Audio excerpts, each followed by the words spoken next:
All right, welcome back, everybody. So I might be having some technical issues myself, so it kind of looks like my preview is choppy. Uh, what I may do is turn the camera off because that tends to work. That tends to help better uh, with the speed. Let's see. So today, what I want to talk about is something that I kind of start. It's the first topic I pretty much start every year with on uh, the ethical side of things because it is something that it's an interesting thing that I think all of you have experience with. Okay. Um, and it's been very interesting, all the different responses I've gotten over the years to this. I try to change up my topics on other things throughout the semester, but this one I kind of keep with because it's something that affects us as university, as you as university students, as me as a university professional, as a university employee, and how to uh, best serve our students and how to best serve our academic community with how we train and teach our students. So basically, the question here, the topic for discussion that we're going to bring up is about cheating. It is about what we would call cheating or copying. I think in Turkish, the kopya is the word that is used when a student takes work from another student and declares it as their own and turns it in as if they were the ones that had written it. All right. So, and we've seen different. In fact, my wife and I, this use of an alternate or a stand-in during an examination. Actually, my wife and I were watching a show on Netflix the other night where one of the characters there is a teacher for a high school, and some of the other teachers in the high school were talking about this WhatsApp group that they're on, that the students can basically go on to this WhatsApp group and ask for one of the teachers to go take an exam for them, to go and pretend that they are the student for the purposes of taking the exam. So yeah, so that would be an example of cheating, and in the show, the character ends up deciding not to do it, but it was a way that he could make extra money and that kind of thing. So the reason why I bring this up is not to say I don't. What I want our discussions to be is not for me to say this is the truth and this is the way to believe or whatever, but the question we need to ask ourselves. I've never been a part of a university that did not have some type of punishment for cheating. So, for example, in our undergraduate classes, if you look at my slides on the syllabus for this, basically the first, what is it? Time you get caught doing that, you'll get a 0 on the assignment or the exam, right? Second time, you can get stiffer punishment, like getting a failing grade in the class, or you can get even expelled from the university in some really harsh situations, right? So the question, why, right? So why do universities feel that they need to have these policies in place to prevent copying from one student to another? Why do they have this in place? What is the problem that they are trying to solve? And that's a question for you guys to answer.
Okay, Shirin, yeah, okay. So the problem that they're trying to solve is we want to make sure that the students behave correctly, uh, but what does that mean, behave correctly, I would ask, and learn what they need to learn.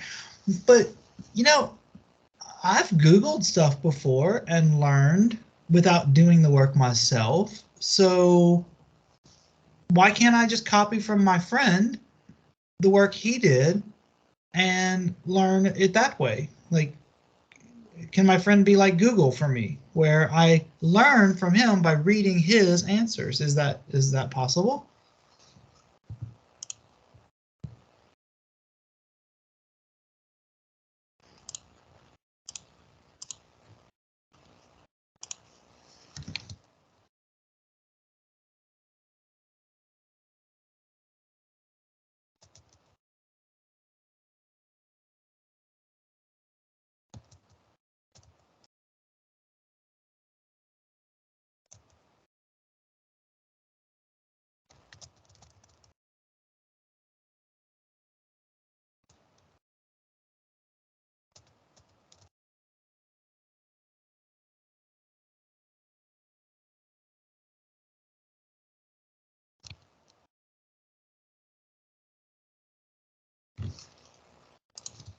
So I'll type also my responses into the chat since maybe some of you are having issues with hearing my comments.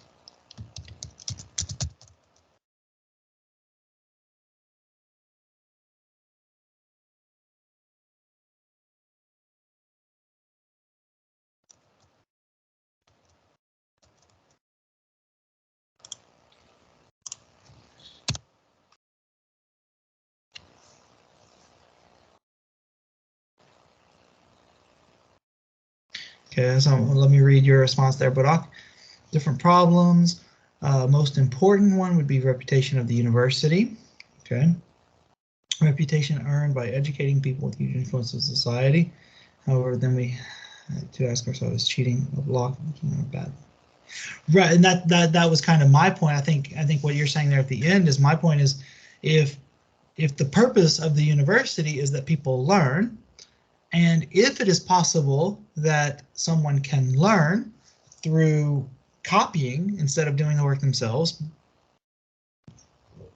isn't the purpose of the university still being found? Like, isn't the purpose still happening, that the students are learning, they're just not learning by doing the work themselves? All right, so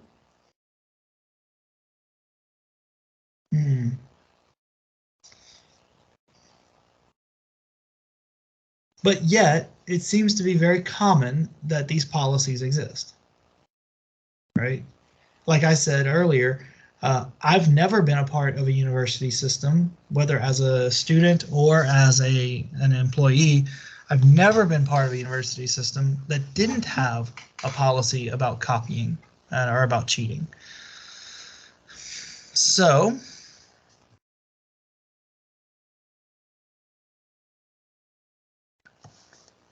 So it seems that they are trying, because there's a follow-up question to this. Once we figure out, because you guys have all given some great answers here, and I think, and correct, I would believe correct answers, the reputation of the university, because if the university gets a reputation of allowing students to copy from their friends and not do the work themselves, right, then most likely the students who graduate from our university will also have the students will have a bad reputation that they don't know how to do the work themselves, and therefore the university will get a bad reputation. I totally agree with that. And so the thing we're trying to, yep, let's see, this is problems on their own. Yep. Okay, good. And to make sure the university develops a fair system for okay. Sure, I think you're probably hitting on what is one of the biggest things of what this policy is trying to ensure, is that the students themselves develop the skills, and that the university has a fair system that applies to everyone for measuring that the students have developed these skills. Okay, yeah, all right.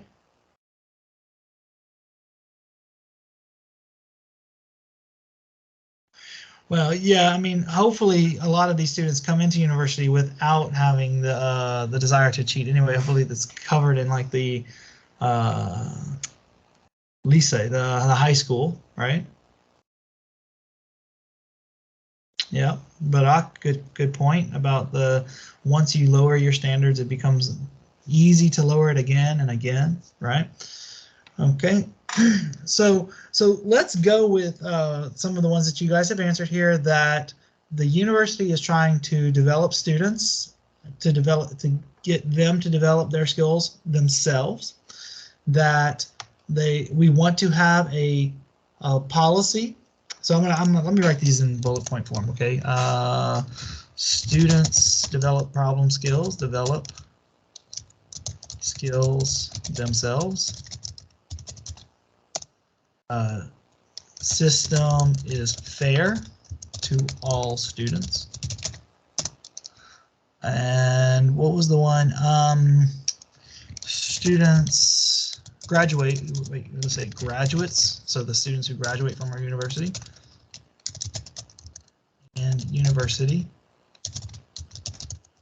have good reputation in the community. There's probably others too, but let's go with these three for sure. Okay. Okay. So these are our three goals.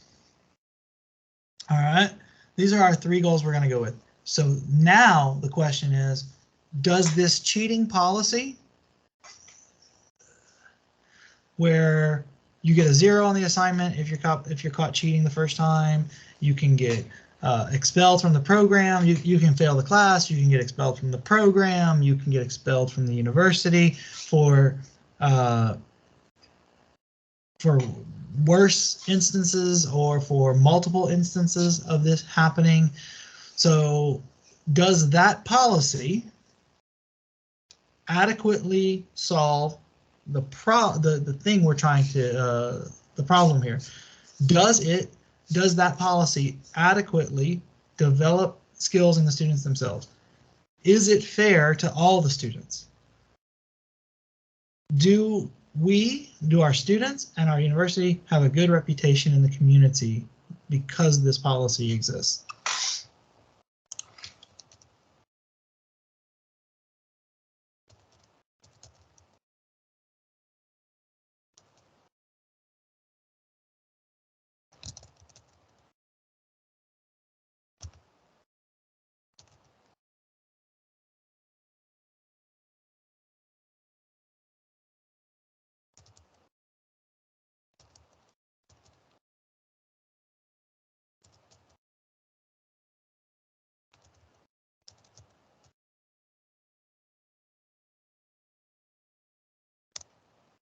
I'll type it in there too. Does a cheating policy that punishes students who are caught cheating adequately address these goals?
So what you're saying is talk to students who were caught cheating, who suffered a consequence, and see if their response to the consequence was to not cheat again. Is that what you're getting at?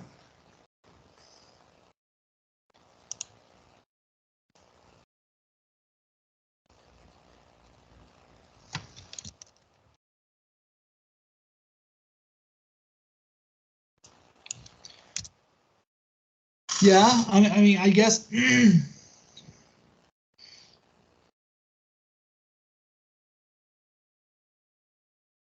I could see that. Okay, but if I understand correctly, so my understanding is a student gets caught cheating, we apply the punishment, then later, maybe like a semester later or a year later, we ask them if their behavior changed, if they stopped trying to cheat.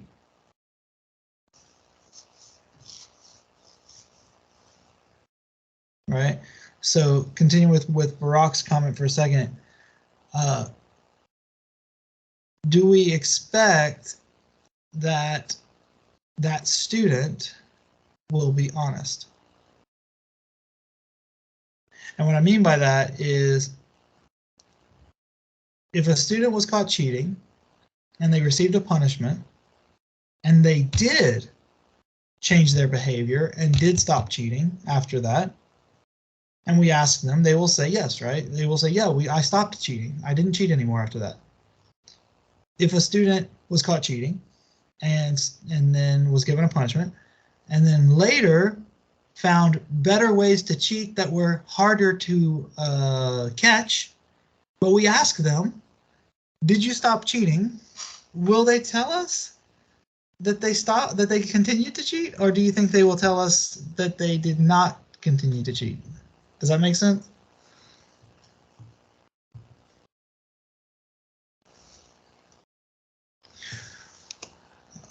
Othman, yes. Okay, so thank you for chiming in. I'll come back to Gomira. I'll come back to you in just a moment.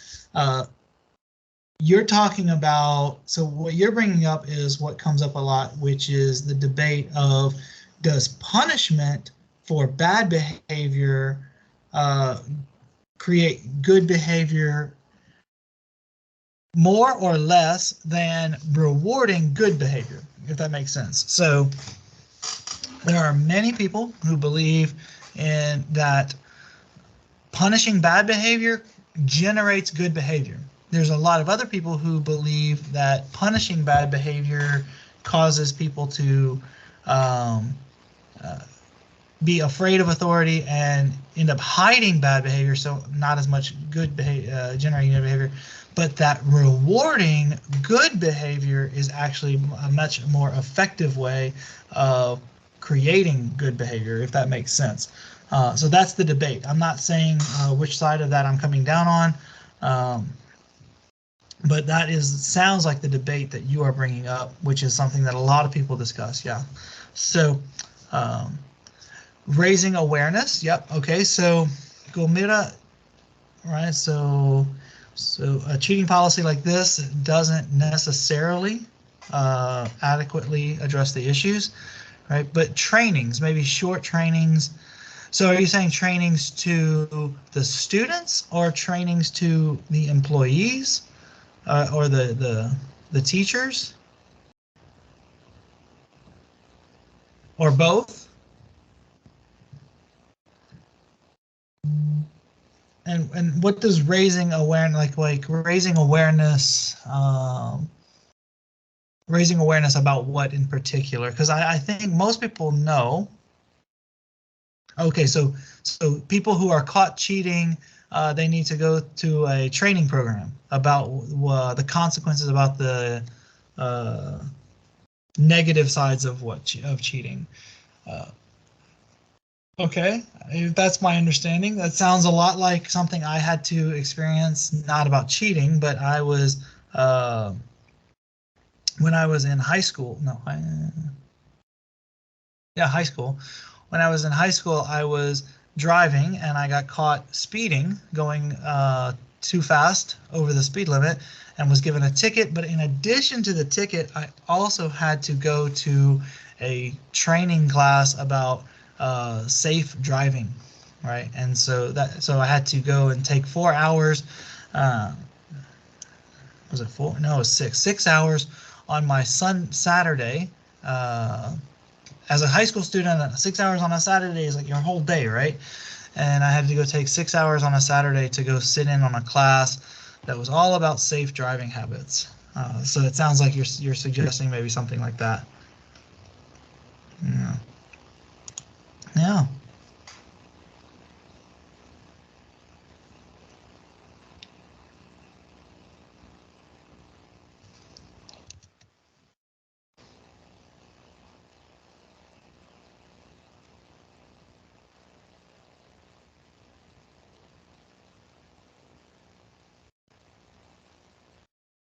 Hmm. Okay. Let's see here.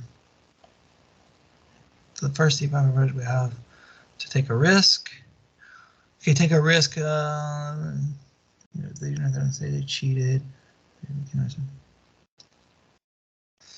Yeah, but how do? But then the question would be for me when you say we can understand that they lied is how do we know? How do we know when someone cheated and is lying about it versus how? Because I can tell you every student that I've ever found that I thought was cheating, there was only one. I shouldn't say every student. There was one student, and so I've been here for 5 years, at Octanes University for 5 years. I can remember one student when I said I gave them a 0 on an assignment because they had copied from another source. One student that said, yes, I did copy, and they told me the reason why. But there was only one student that I can remember ever doing that.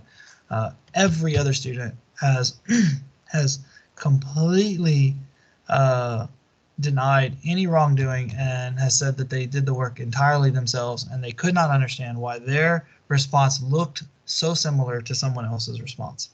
And so, how do I know?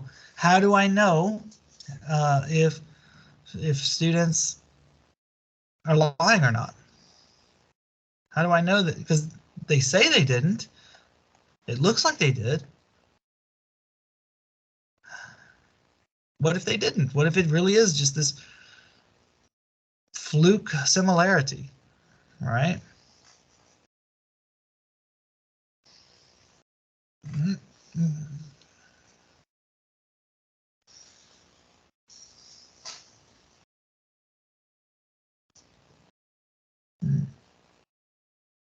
It can be. Mm-hmm.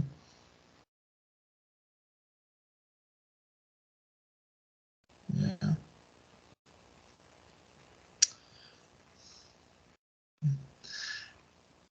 And one of the things, yeah, right.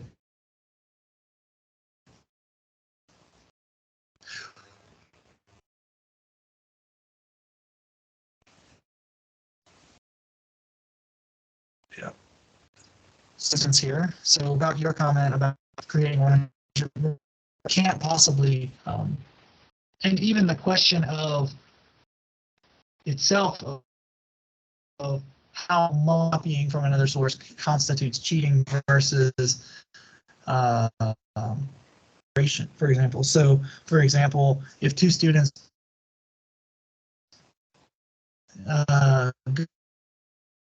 go to work on a homework together of a study group, the question and how to possibly answer it, if their answers end up sounding worded very similarly, then just because they were about it in that moment, not necessarily that either one of them answered it and the other copied, right? And so, yeah, a 100% correct model would be impossible. And yeah, there will always be someone with the wrong accusation, but I will imagine that that student with a wrong accusation will feel that the system is not fair to them, right?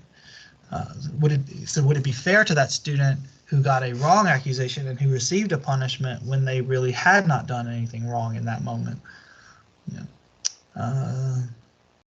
And Shannon, about your comment there, it's effective if it's implemented when it really needs to be, and convinces students that it is being implemented fairly. So the students need to believe that it's being implemented fairly. Yeah. Yeah, I can agree with that. I can see that. Okay, so one final thing we'll discuss then. So we're running to the 10 minutes left of this section, and then we'll end for today there after we finish this next 10 minutes. So what changes, if any? Things happen in life. Yeah. Sadly true, Burdock, you're right. Sadly true. But I will say in response to that, that in a good system, if someone is involved in an accident and dies as a result of it, there can be punishments and there can be consequences for the person who caused the accident. So I haven't kept up with it much, but I have heard people talking about, like, for example, some of the people who were involved in the building of the buildings that have collapsed in the earthquake, that some of them have gotten arrested or received harsh consequences for not building the buildings to withstand the earthquake, right? So here, in your example here, fair to die by accident, it's not fair that people died or were gravely injured due to the earthquake, due to a falling building in the earthquake, but people who were involved with building the buildings are receiving punishments for it. So, you know, that's something to consider there, I guess. But the last thing we'll talk about then is, so is there anything you would change? Is there any way that we could change? So, Gulmerda, you actually brought up a possible change in the trainings aspect. So not just giving the punishment, not just giving a 0 on the assignment, but also requiring the student to attend some type of training or presentation, something that takes up some of their time, right? Later would be a possible addition to such a policy to make it better. And that's kind of what I want to end on, is a discussion on how could we change or add to such a policy to make it better, to make it more fit the three goals that we described above: the students developing the skills themselves. Students develop skills themselves. System is fair to all the students, and the graduates and the university have a good reputation. Oh, good point. Yes. Okay, Shannon. Yes. Objections. Yes. Students have objected in the past, and yeah. And so if a student objects to being accused of cheating and the university reviews the objection, and if me as the instructor or my assistant, if they're the ones who made the accusation and we are held accountable in some way, then yeah, okay, it can be fair that way, yeah. And we do have that system in place. You're right. I did not include that as part of the original discussion. So, is there anything that you would change? So, like I said, Gulmerda, you mentioned the trainings as an option. What about anyone else? Is there anything you would add to this policy, add to this way of doing that would make it better, that would make it, and I guess, Burak, you kind of did too. You kind of said, ask them, follow up with the students in the future to find out if the policy was effective, right?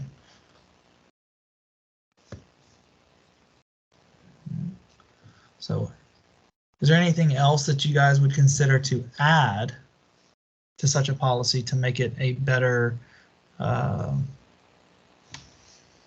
workable policy that would even in a better way address the goals we're trying to achieve?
Good question. I'm not sure if I know. I'm not sure if I would say there's a difference between those, because I think it kind of all falls under the same.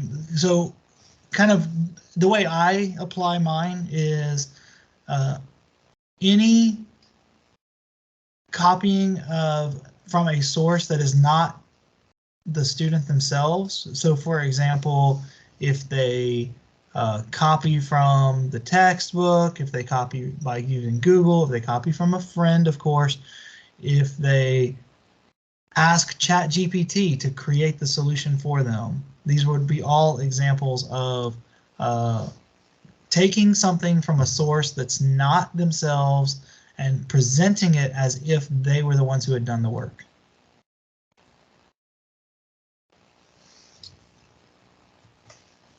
Yeah, okay. So Odman, you're suggesting that as part of the policy, we would add that some automated tool would be used for assessing similarities between two works, rather than just allowing the teacher or the assistant to eyeball it, to look at it and assess any similarities. Okay.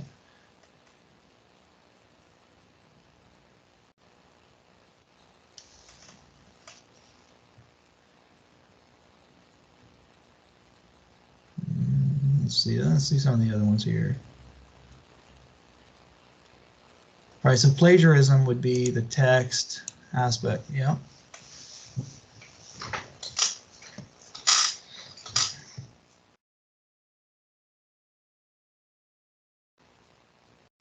And this right here, by the way, is from CMU, Carnegie Mellon. This is not Octanes. Actually, I couldn't find Octanes. Years ago, I used this one here, but this is more related to thesis preparation. So this is actually about thesis stuff. I actually couldn't find the link for Octanes' policy on cheating.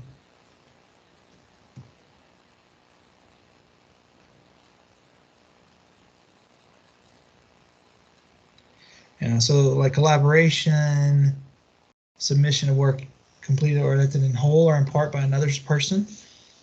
All right, use of unauthorized devices, that would be like a smartphone. So really kind of it covers all of them, really, to answer your question, Barak.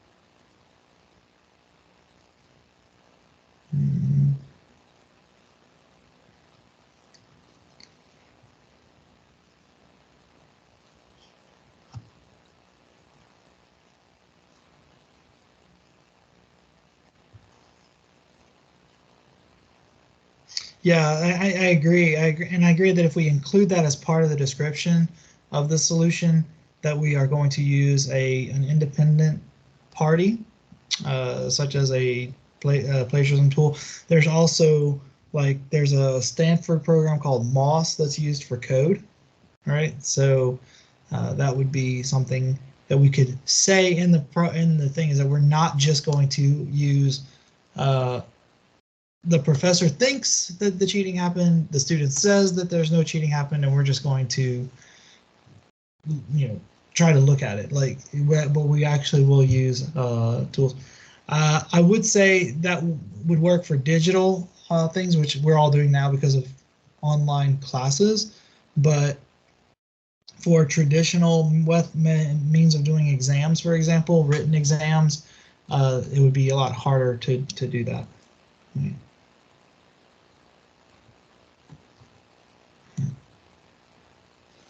And how do we know that they're independent? Yeah, good question.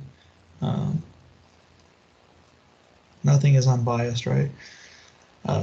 Shirin, you said the policy should be simple, clear, and understandable. Yeah, like CMU, I think has probably done a lot of work to figure out how to phrase their policy. I would love if anybody could find the Octanese University cheating policy. If there is one, like one specific out there somewhere, that would be great. I don't know the Turkish words to use to search for that. Copia, I use that, but it's just can't find it. But I agree, it should be clear and understandable, and so it kind of lists out things that are examples of sources, right? It also gives examples of unauthorized assistance, and up above it gave types of cheating. All right, so yeah.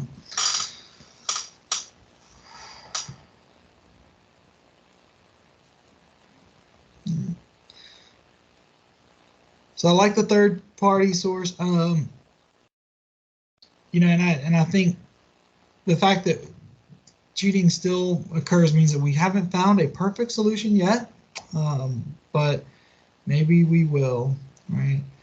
But I definitely I like the Gulmira. I like your suggestion about the trainings, because I do, because one of the things I think that would help is if the students in a class are convinced that copying from another source, whether it be another student or on an internet source, that if they're convinced that copying from another source is bad, is something they should not be doing, then it's more likely they won't do it. Cheating, I feel like, has to occur when the threat of what could happen if I'm caught is not as bad as the benefit I could receive by not getting caught. All right. So there's an old phrase, there's a phrase in business called the cost benefit analysis, right? Where what does it cost me to do something and what benefit do I gain by doing it? And currently for some students all over the world, this isn't just Turkey, this is everywhere, that right now too many students have done the cost benefit analysis and figured out that the benefit of cheating and not getting caught outweighs the cost of possibly getting caught. So figuring out how to shift that cost to make it too costly to cheat, that would be a great question. That would be a great question to answer. Maybe you guys can figure out a methodology to study this and do a research study and figure this out, as we talked about in the first half of this class. All right. All right, so good comment to end on. If the students were aware of that it's not beneficial for their own goals, then they would be less likely to do it. All right. So if there are no other comments or final statements, then what we'll do is we'll end there for today. And one of the things I am planning to do is setting up the YouTube channel with a playlist for this course so that the recordings can be up there in addition to the Microsoft Stream channel as well. So you'll have two options for where to watch these lectures if you are not able to attend in person. All right, so I'll see you guys in a week. Have a good rainy afternoon. If you're in Antalya, it is rainy and you're going to be stuck inside most of the day. Hopefully, for those of you who are somewhere else, you can get outside and get some fresh air today. All right. Thank you, guys. I will see you guys in a week. Thank you, sir.